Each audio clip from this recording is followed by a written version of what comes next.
I wanted to add a couple of thoughts to the script is written. One I think is pretty important is that the script being written is a basis for forgiveness. And I kind of alluded to that in the first part, but I wanted to talk a little bit more about it. The script is written is the basis for forgiveness and also supports the whole of the course in that it emphasizes over and over again the spectrum of choice you have is between heaven and hell, between truth and illusion, between God and the ego, or the Holy Spirit and the ego thought system. If that is the extent of the choice that we can experience, the script must be written. It's also the basis for the fact that we cannot judge. We could judge if there are thousands of decisions to make every single day. We could judge one is good, one is bad. We certainly could judge other people and criticize them for the decision that they make in form. They seem to make in form.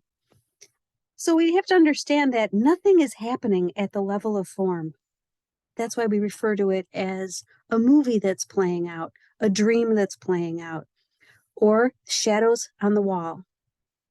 So there's nothing happening that's real. It is as substantial as a dream. There are no real people in the dream. But when we wake up, we don't ask, where did everybody go? Where did all the buildings go? What about everything that happened? Nothing happened. And that is a central message. Nothing happened. So as we practice the course,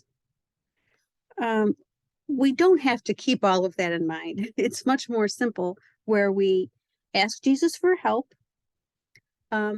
whenever we think of asking him for help. You know, it's not like we should be setting timers to ask him for help. It'll just show us if we don't find ourselves asking for help very often, that reveals to us our resistance. That's an important thing to know. I am resistant to asking Jesus for help.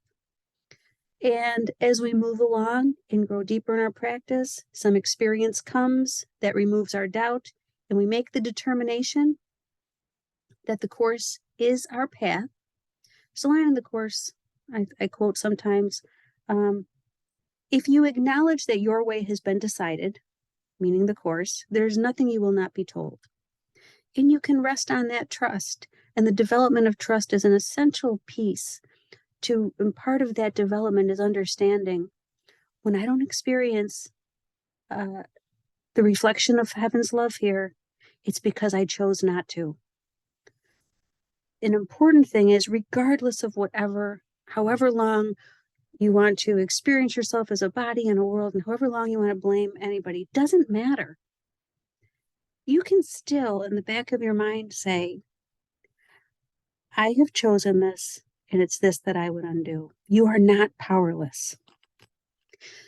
So when we are tempted to say, look at something someone's doing and say they're not practicing the course, or they don't believe the script is written, that's all part of the script. There's nothing here that is not part of it. So whatever judgments you seem to lay on others, whatever judgments they seem to lay on you in the phenomenal world, none of it matters. None of it means anything. It only has the meaning you choose to give it. And the meaning you choose to give it will reveal to you whether you join with the ego thought system or the Holy Spirit thought system. So it's really very simple. And when we ask Jesus for help, we may start off with saying, what direction should I go in? Should I take this job or that job? Should I marry this person or that person? Should I wear this dress or that dress? We try to drag him into the dream. That too is part of the script. So that too is something we don't judge. So withholding judgment is not a dictate. It's not wrong or bad to judge. It's just impossible. That's all. Because we would never really have enough information to judge, but moreover, We're judging a script that has gone by long ago and we're just reviewing it. And it was never going to be another way. So if I seem to be judgmental or if I see someone else I think is judgmental, that's part of the script too. So Jesus can seem to help us act out our lives as shadows on the wall. Jesus can seem to help us in our dream. But that's not what we really want in our hearts, or we wouldn't be studying the course. We want him to lead us back to our minds. We want to go from focusing exclusively on the shadows to seeing that we are a mind that can choose again, and we don't have to choose shadows over truth. So I am a mind, not a body, and Jesus is in my mind, representing the truth for me, and nowhere else. He is essentially the truth in my mind, and the ego is a phantom. Phantoms do not exist. Your strength is in choosing again, and the ego is aware of threat.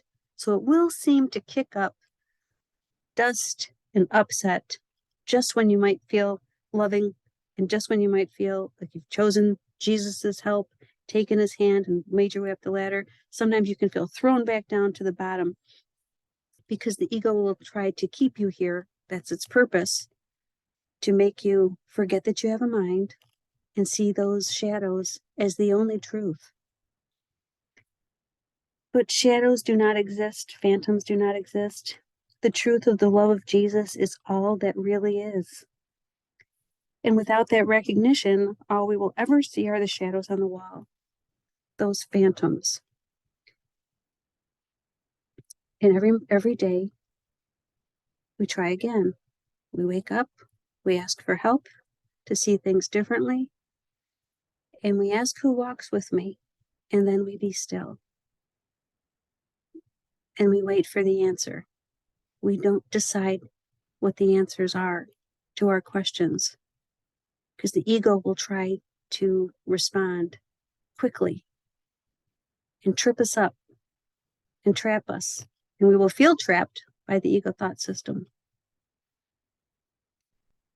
And ultimately, when that moment that is appointed, we bring truth into our awareness instead of the lies we brought into our awareness and maintained and held on to and chose,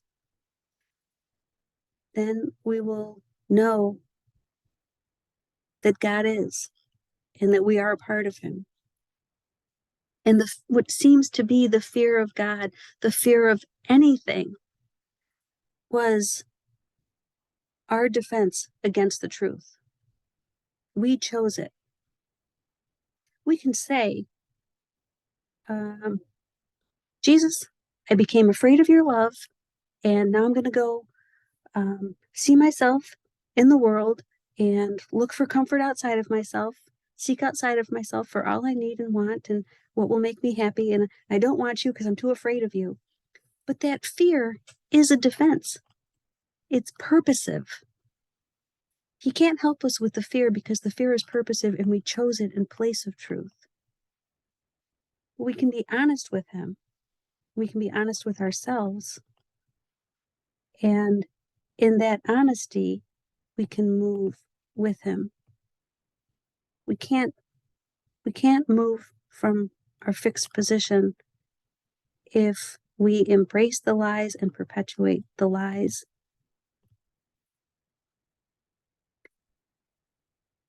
So I think I'd just like to end with that one thought. The love of Jesus is all that really is, and everything else is just our nightmare, and nothing happened. Thank you.